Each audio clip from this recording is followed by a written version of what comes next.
Welcome to TRS Clips. I began this channel because sometimes on YouTube you just want to go on learning sprees. So after this fantastic video, make sure you watch the other videos on the channel. Hit like, subscribe, and enjoy. Do you think about your own death? Mm-hmm. And the second part is, are you still learning more about death in general? Because I think it's something that even the billionaires are probably trying to grasp. It's all going to fade away. It's all going to mean nothing when Right. you're lying down and your body's being burnt up. Right. Death. My own death. How do I think about my own death? I do think about my own death. 100% I do. What do you visualize? What do I visualize myself when I die? I visualize myself. This is what I would want. Sure. There's a Sanskrit prayer, which is a beautiful prayer, which is something that most people include in their daily prayers. It's called Anayasena Maranam Vina Dainena Jivanam Dehi Me Kripaya Krishna Samse Shiva Twai Bhakti Rachanchala. Three things are being asked from your object of worship as blessings. One is, of course, Bhakti Rachanchala is undeviating faith and devotion to you. But two things which really click hard and make very relevant is Vina Dainena Jivanam. Dainya is dependent life on someone. So please give me a life where I don't have to depend on somebody at the fag end of my life. Not so much because I feel embarrassed, but I don't want to bother somebody else. Which is what leads to the first part of the prayer, the first thing that is being asked. Anayasena Maranam, a very seamless death.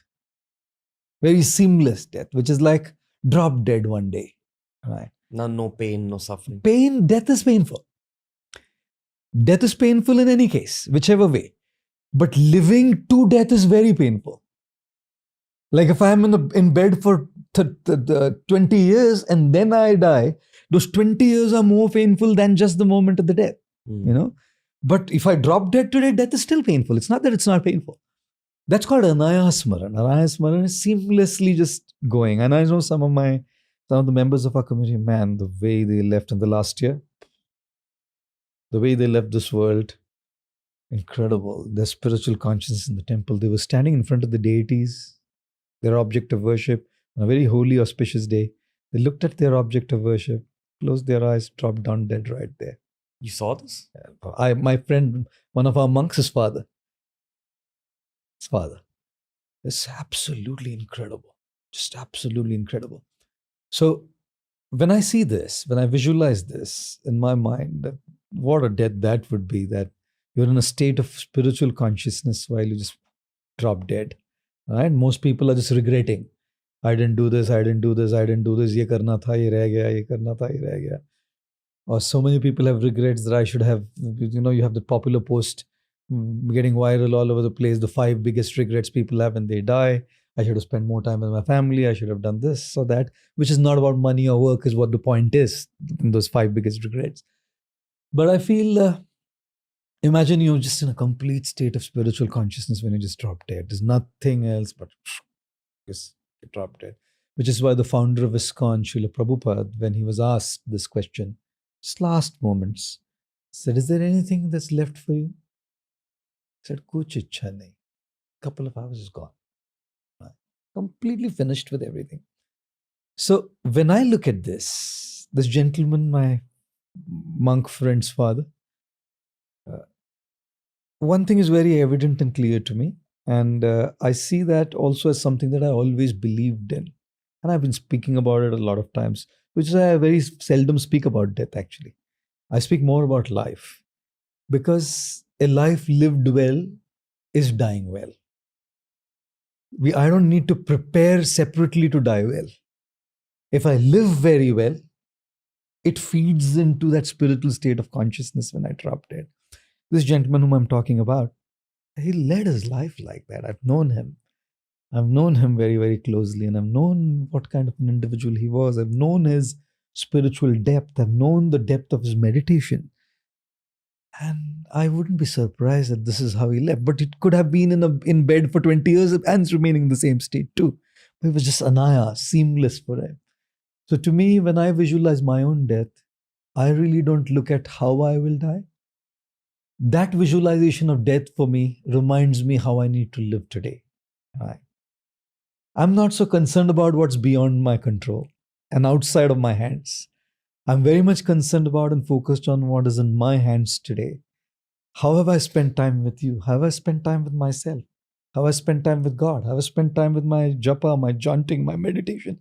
How have I spent time with my fellow friends and my other monks? How have I spent time dealing with every other person who comes me to say that video made this difference or that did this to me? Am I compassionate? Am I actually genuinely listening? Or am I just, okay, am I good? Thank you. Am I doing that? That is my choice. My day lived well. That is very much in my hands. So if I live like that, if I were to die now, I know that will be fantastic. And if I don't live well, even if I were to die after 100 years, it won't be any different than any other death when full of pain. But that's my visualization of death. And when I look at my own death like that. Yeah. What would you like people to know about death? The thing is, this podcast has a little bit, for sure, not this episode, the podcast in general. Yeah. It's desensitized me about death. Really? And I like that feeling. And that doesn't mean I don't have a heart. I feel emotion. Yeah. But when people are speaking about death, you'll often see people's body language switch into a right. They'll go back. They'll be like, oh, their full facial expression will change. Correct. For me, I keep listening. And what? What else are you going to say after Right. you're saying this person passed Correct. away? Or Yeah. what should people know about death? Because everyone knows it's coming. Yeah. What else? What should they know about death? Don't worry. What has to happen will happen. Do what you can do. Again, the same thing that I said earlier. Do what you can do to live well today. A today lived well is a better tomorrow. Okay. A better tomorrow if you're living, and a better tomorrow if you die tomorrow. Doesn't matter. Live your life well. That's my message about death. Rather than being paranoid, rather than being too consumed by this whole thing, it happens. And when we see somebody leave, when we see somebody around us, we all go through those phases. That's fine. But in a generic sense, I think it's just so much better to just focus on life. Living well, being there, mindful, conscious, compassionate, kind, loving, spiritual. The sum total of all of that is a good death. Right? That's what I would like people to know. Live well. Live with the right virtues. Live with the right kind of consciousness and awareness. I'd also probably like to highlight that many of our listeners may even have early deaths. Possibly. We don't know.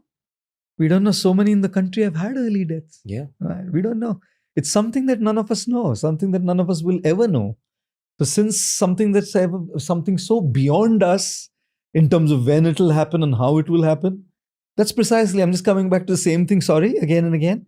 I would rather look at what I can do. Because it's so much beyond me. Yeah. जो मेरे control के और मेरे हाथ से बाहर है, उसके बारे में सोच के मैं अपना समय और अपना mental space waste कर रहा हूँ, ऐसा मुझे लगता है. Yes, out of curiosity to study a subject, that's a different thing. I'm studying. But to be consumed by it, I think I would rather be consumed by what I can do to live a beautiful life and then let it lead to a good death. Like, not that I shouldn't die well, I want to. But living well will lead to that, I feel. If you enjoyed this video, just know that we've got a bunch of curated playlists on this channel just for you. So you don't have to consume every single subject that we cover on TRS, but you do have to consume the playlists that you enjoy the most. That's what I nudge you towards.